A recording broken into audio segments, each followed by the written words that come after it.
మకర రాశి వారికి ఎలా ఉండబోతుందో ఈ వీడియోలో సవివరంగా సంపూర్ణంగా తెలుసుకుందాం. మకర రాశి వారందరికీ కూడా పుష్యమాస బహుళాష్టమి అమావాస్య బుధవారం ఉత్తరాషాఢ నక్షత్ర సందర్భంగా ఎలాంటి విధులను పాటించడం వలన కష్టాలకు పులిస్టా చెప్పి ఎల్నాటి శనిలో చివరార్ధకాల సమయంలో ఎలాంటి ఐశ్వర్యానికి ఎలాంటి ఆనందానికి ఎలాంటి విజయం సాధించగలగాలో ఈ వీడియోలో సవివరంగా సంపూర్ణంగా తెలుసుకుందాం. మకర రాశిలో ఏ నక్షత్రాలు వస్తానగా ఉత్తరాషాఢ నక్షత్రంలోని 2, 3, 4 పాదాలు, అలాగనే శ్రవణ నక్షత్రంలోని 4 పాదాలు, ధనిష్ఠా నక్షత్రంలోని 1, 2 పాదాలను కలిపితే మకర రాశి అవడం జరుగుతుంది. చాలామందికి పుట్టినటువంటి కాల సమయంలో డేటా బర్తులు లేనటువంటి కారణం వలన పేరు యొక్క మొదటి అక్షరాలను అనుసరిస్తూ ఆ రాశిని తెలుసుకునే ప్రయత్నం చేద్దాం. బో, జా, జీ, జూ, జే, జో, ఘా, గి, గు అక్షరాల వారందరూ కూడా మకర రాశి జాతకులే. మకర రాశి యొక్క అధిపతి శని భగవానుడు. వీడికి రాశిలోనే రవి భగవానుడు ఏడాది తర్వాత సంచారం చేయడం వలన అనవసరమైన ప్రయాణాలు, సీజనల్గా వచ్చేటువంటి వ్యాధులు, తలనొప్పి, హెడ్ఏకు, నేత్ర సంబంధమైన శ్వాస సంబంధమైనటువంటి వ్యాధులు వచ్చే పరిస్థితి ఉంటుంది.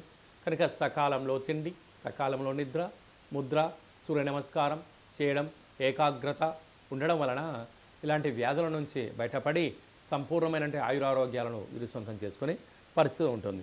రెండవ స్థానంలో శుక్రుడు శని సంచార స్థితి ఉండడం వలన ధనం విపరీతంగా వీళ్ళకు ఆకర్షించే ఆలోచనలు చాలా ఉన్నాయి. కాకపోతే చేసేటువంటి కాల సమయంలో ఇది సరైన సమయం కాదా అనేది ఆలోచించడం మీ వ్యక్తిగతం. తృతీయంలో రాహు సంచార స్థితి ఉండడం వలన తల్లిదండ్రుల మాటలు కానీ గురువుల మాటలు కానీ మీ క్షేమాన్ని ఎవరైతే కోరుకుంటారో వారి మాట వినే ప్రయత్నం చేయండి. మకర రాశి వారికి అంతా మంచి కలుగుతుంది. సంతాన స్థానంలో గురు సంచార స్థితి ఉండడం వలన వివాహమైన వారికి పుత్రిక సంతాన యోగము, పిల్లల యొక్క చదువులు, అభివృద్ధి, విదేశాలకు వెళ్ళాలని మీ కోరిక కూడా నెరవేరబోతుంది. సప్తమంలో కుజ సంచార స్థితి ఉండడం వలన కుజదోష ప్రభావ కారణం వలన దూరావాయు జల ప్రయాణాలు పెట్టుకోవద్దు. యంత్రాలతో ఆయుధాలతో దయచేసి చెలగాట మాడవద్దు. అలాగే భాగ్యంలో కేతు, వ్యయంలో బుధ సంచార స్థితి ఉండడం వలన పెట్టుబడులు, ఆకర్షణ విధానం యోగదాయకం.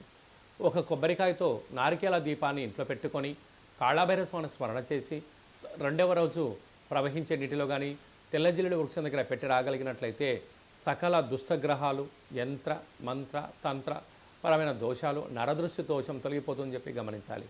ఈ వీడియో మీరు చూస్తున్నారు అన్నట్లయితేనే కష్టాలకు పులిస్టా పెట్టి ఐశ్వర్య స్వాగతం పలకబోతున్నారు.